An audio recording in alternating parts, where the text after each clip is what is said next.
I hate to say this, but she is the former women's flyweight champion of the world, the one and only Nicco Montaño, joins us here on the show. Hi, Nicco. Hi, Luke. How are you? I'm doing well, Nicco. It's nice to see you. I guess I'll start by saying, number one, thank you for making time for us. Number two, let's just sort of talk about your health. How are you today? I'm good. You know, the doc said to take a couple of days off and to get back into it. But he definitely emphasized on, you know, your heart or your kidneys weren't failing. They had already gone. So he said to make sure that I just ease back into it. All right. So you're back at home now, yes? Yeah, in Albuquerque. Okay, back in Albuquerque. All right. So let's back up a few steps here, if we can. All right. First things first. You felt fine all the way up until when? Thursday night, really Friday morning, because I had been cutting. So the last thing I had to do Thursday was a little media thing with the corner, well, not the cornerman, but the people who were the commentators. So that was like 3:30. And then right after that, I was like, okay, let's get on this weight cut. So around 4 is when we started. And then that night, or I should say the next morning, 1 a.m. is when we took a break because it was like pretty hard to get any more sweat going. And so we took a break at 1, started to get going again at 5. And then by like 6:30, this is when I lose track of time because it was just going downhill. But after that is when I just started feeling immense pain. And, you know, I've been through pretty tough weight cuts before and I've always made weight about it, but this one just wasn't anything comparable. Yeah, so just for records keeping sake, you've up until Friday, you had previously never missed weight, correct? Exactly. All right, so things went downhill, and how did they go downhill to the point where you got taken to the hospital? It turned back quick, you know, at 5, I had put my suit on and my sweats on and some sweet sweat, and I was like, you know, we're making 125. It's ridiculous. Like, this has never happened, and I was so motivated to do it. So I went for like a 15-minute run, you know, did what I could, and then like, okay, I got a little sweat going, which was pretty tough. So I was like, let's keep this going, and then we hopped in the sauna, and then my back was just like, it just felt like sheer like stabbing pain, and then my stomach kept cramping, but it was definitely like the heat that set it off. You know, that little jog was kind of, I mean, it was hard, but I was able to do it. But then I got into the heat, and it was my kidneys, my back, my lower back, and my stomach were just in pain. And we got out, and I was about to try and cocoon, but then I started dry heaving, and I was like dry heaving all over the floor right there. And there was some folks that were staying in the hotel.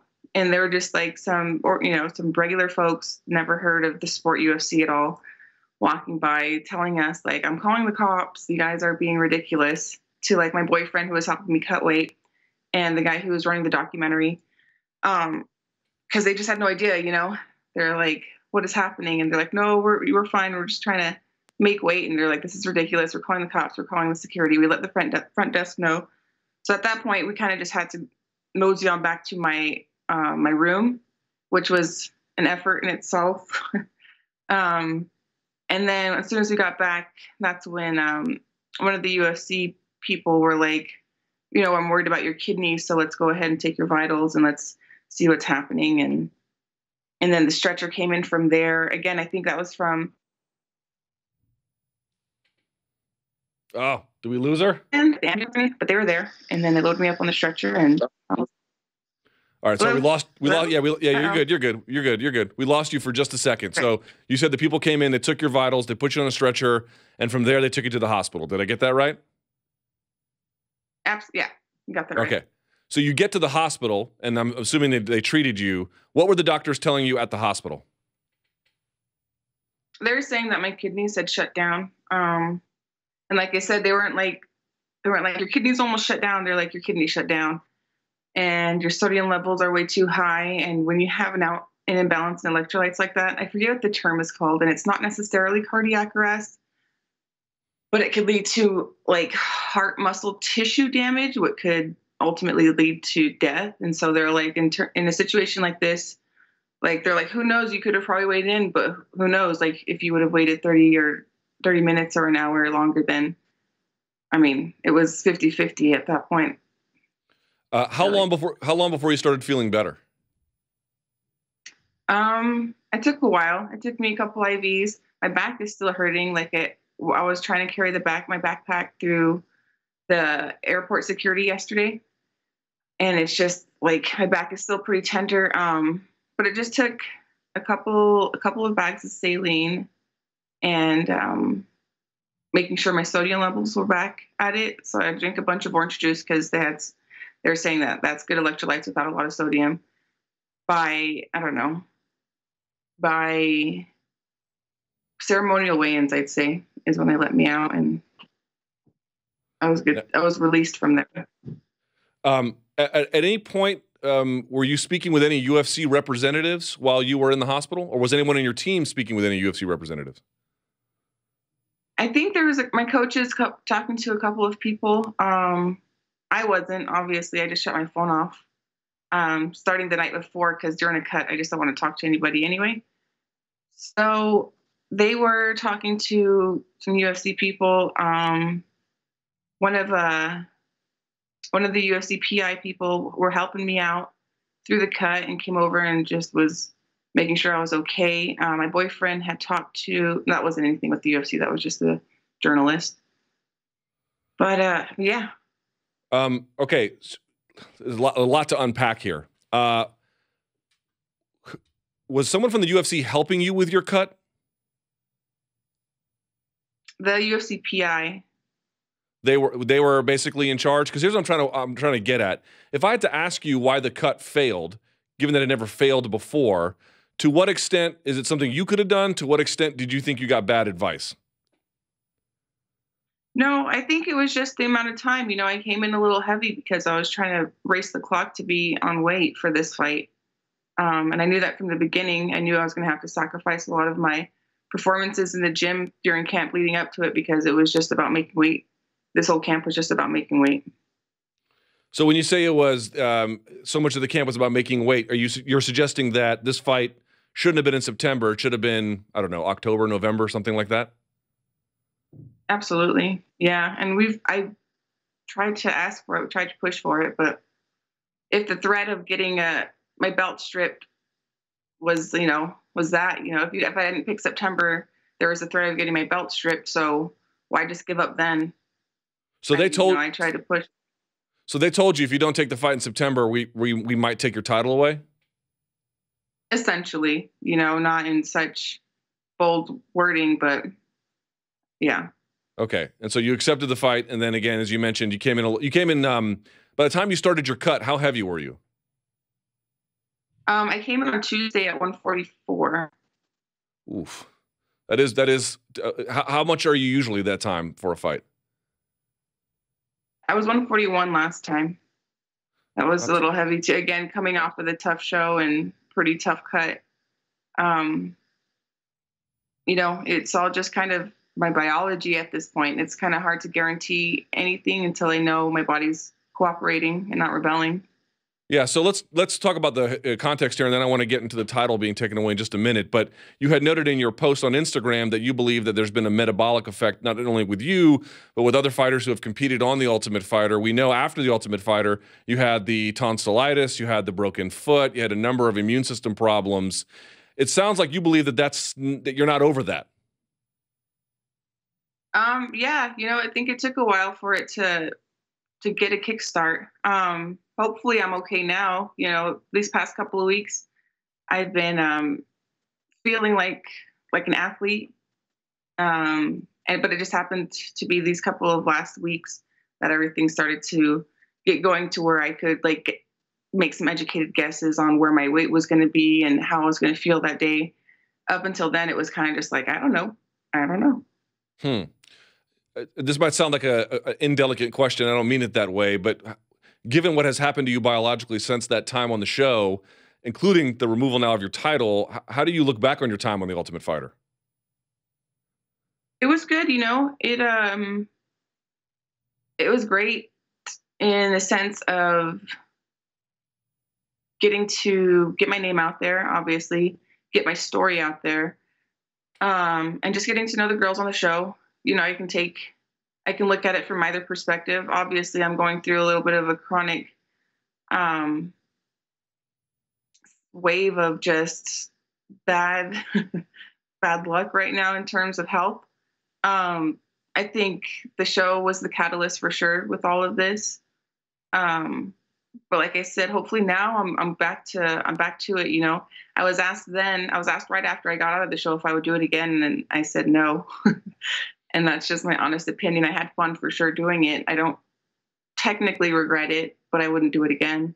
All right, let's talk about the title now. How did you find out you had the title taken away? Instagram.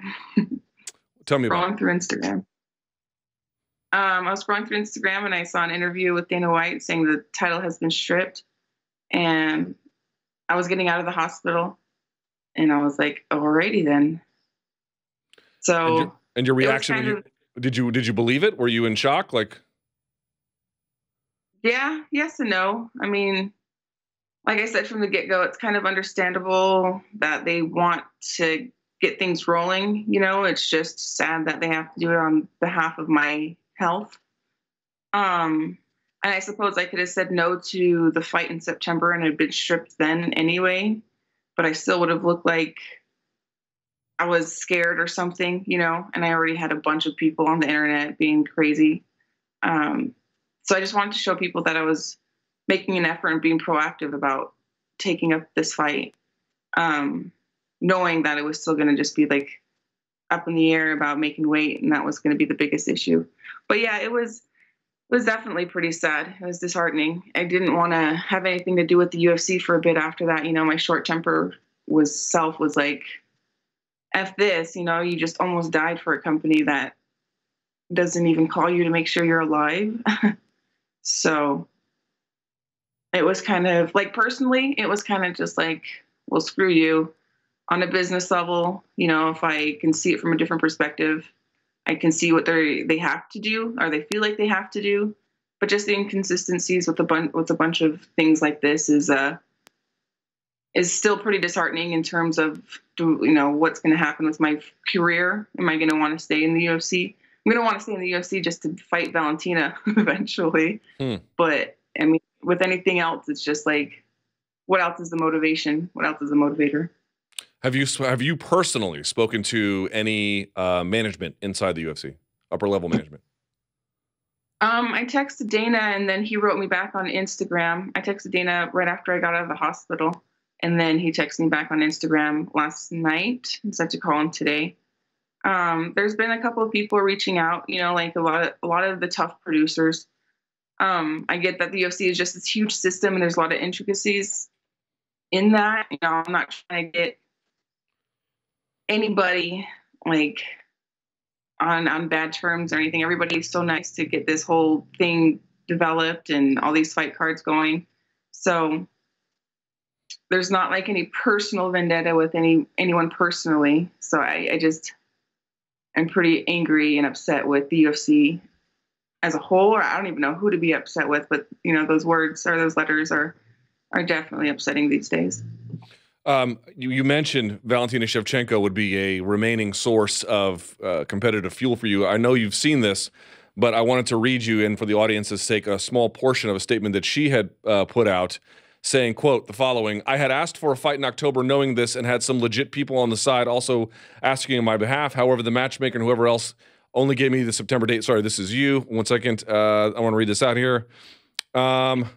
So with no other choice, with the internet taking a lying bully, Valentina, I was forced to accept the date and have the threat to get stripped away. You have called her a lying bully. You've also called her, I believe, quote, an egomaniac, and said the things she has said are completely false and nowhere near the truth. Specifically, what has she said that is not true? That she's been training 3 times for me and I've backed out 3 times. This was the only fight that I've ever signed a contract for. There was the talk of the July card, but I turned that down ASAP because as soon as I heard of that opportunity, I was just coming out of my tonsillectomy.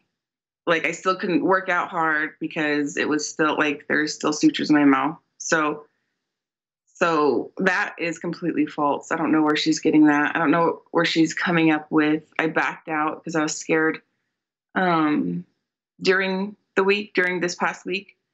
I did everything I could, and this documentary is going to show it.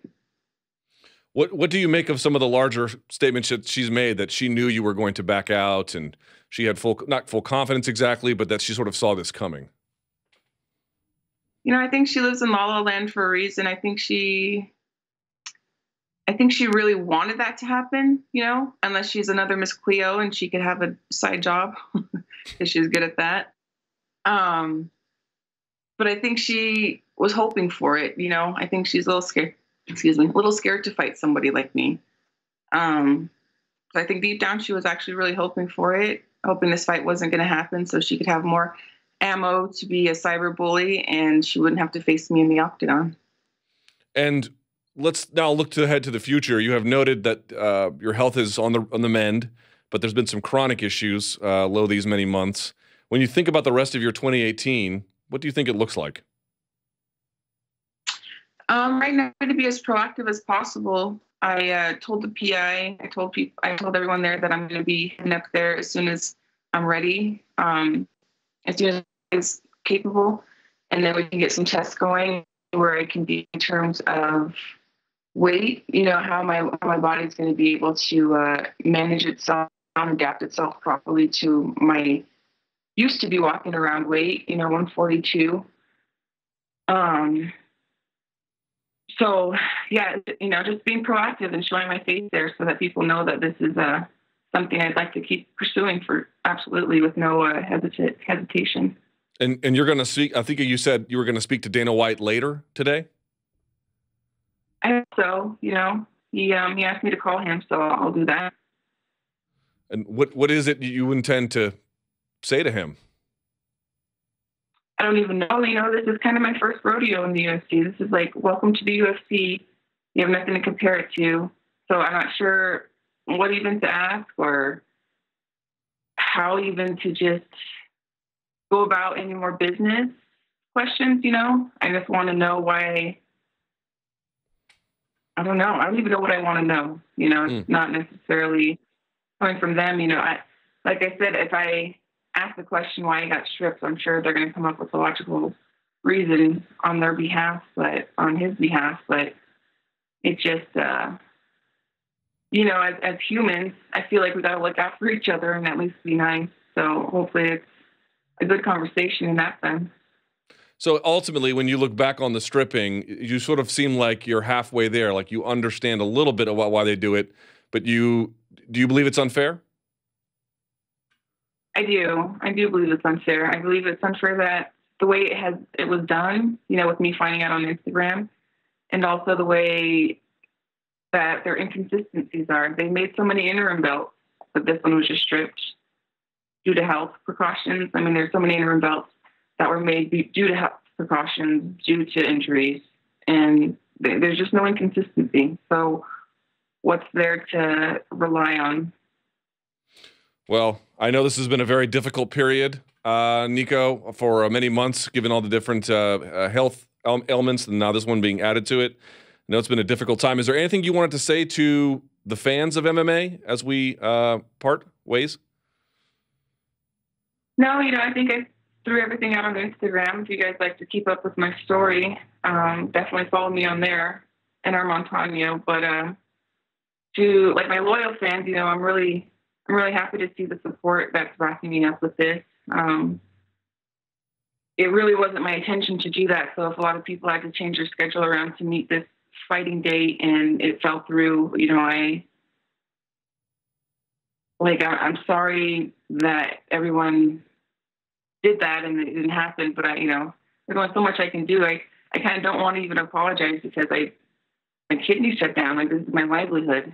I tried everything with everything stacked against me, not only the odds, but with the help that was being brought on by the matchmaker. It was just kind of a sabotaging move. Well, it's an unfortunate event, I think, to put it mildly, for all the parties involved. I know this is a difficult period in your career, Nicco, and it requires a degree of strength to share your story. So I wish you nothing but the best in terms of the rehabilitation of your health. And thank you for spending some time with us to give us your perspective. Thank you, Luke. I appreciate it.